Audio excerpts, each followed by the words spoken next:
Assalamualaikum warahmatullahi wabarakatuh.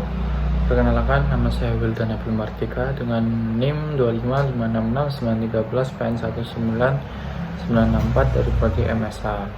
Pada kesempatan kali ini saya akan mempresentasikan atau membahas tentang faktor pembatas pada ekosistem perairan. Oke, kita lanjut ke pengertian umumnya, yaitu apa sih itu faktor pembatas pada ekosistem perairan.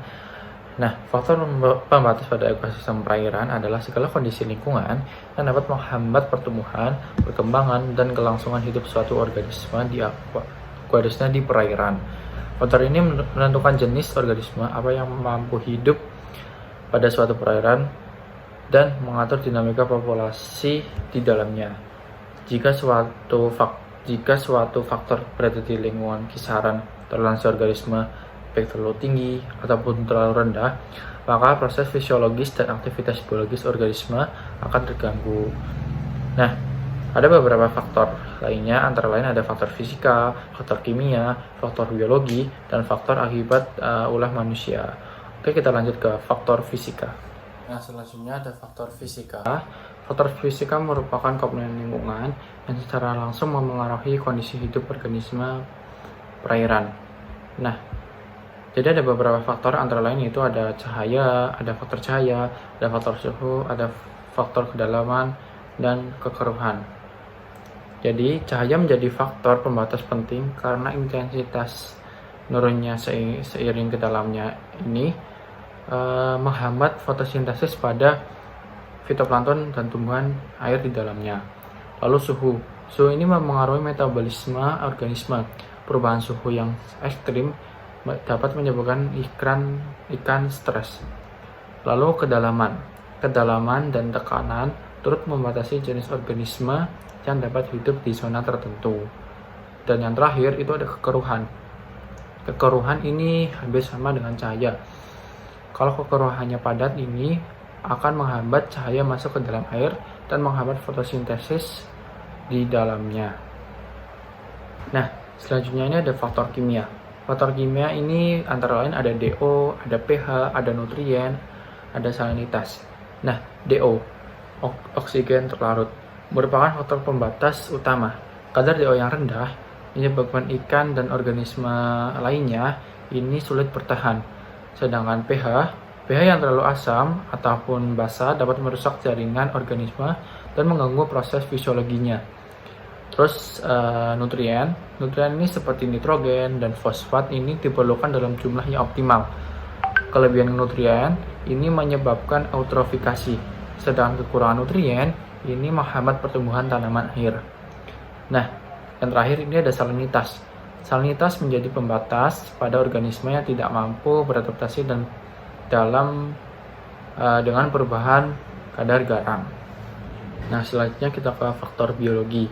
Nah, faktor biologi ini berhubungan dengan interaksi antara makhluk hidup di perairan, termasuk kompetisi, predasi, parasit, patogen, serta ketersediaan makanan. Keseimbangan populasi seperti meningkatnya predator atau wabah penyakit pada suatu perairan ini menekan populasi ikan tertentu.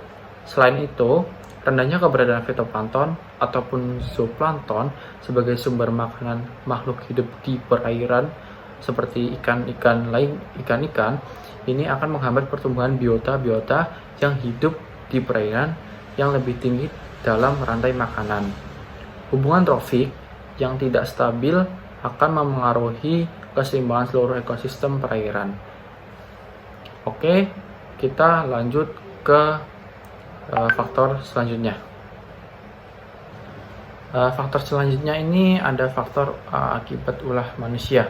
Nah, faktor ini menjadi salah satu penyebab paling signifikan dalam penurunan kualitas dan daya dukung perairan. Pembuangan limbah, industri, pertanian, rumah tangga, dan plastik menyebabkan pencemaran yang mengubah kondisi fisik dan kimia air.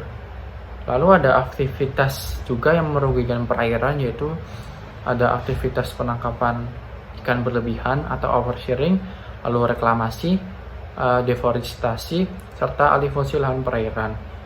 Nah, faktor ini juga merusak habitat dan mengurangi keanekaragaman hayati. Jadi, tidak dikendalikan, ekosistem akan mengalami degradasi dan kehilangan kemampuan pulih secara alami. Jadi kalau mau faktor ini dikurangi, itu perlunya ada penyuluhan ke petani atau nelayan-nelayan di sekitar.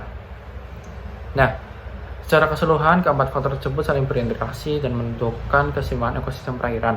Jika salah satu faktor terganggu, maka kualitas air atau perairan dan keberlangsungan organisme ini di dalamnya ikut menurun atau berganggu. Upaya pemantauan kualitas air, pengelolaan lingkungan, serta peningkatan kesadaran manusia ini sangat diperlukan untuk menjaga keberlangsungan ekosistem akuatik. Oke, mungkin cukup sekian presentasi atau pembahasan dari saya. Kurang lebihnya mohon maaf. Terima kasih. Wassalamualaikum warahmatullahi wabarakatuh.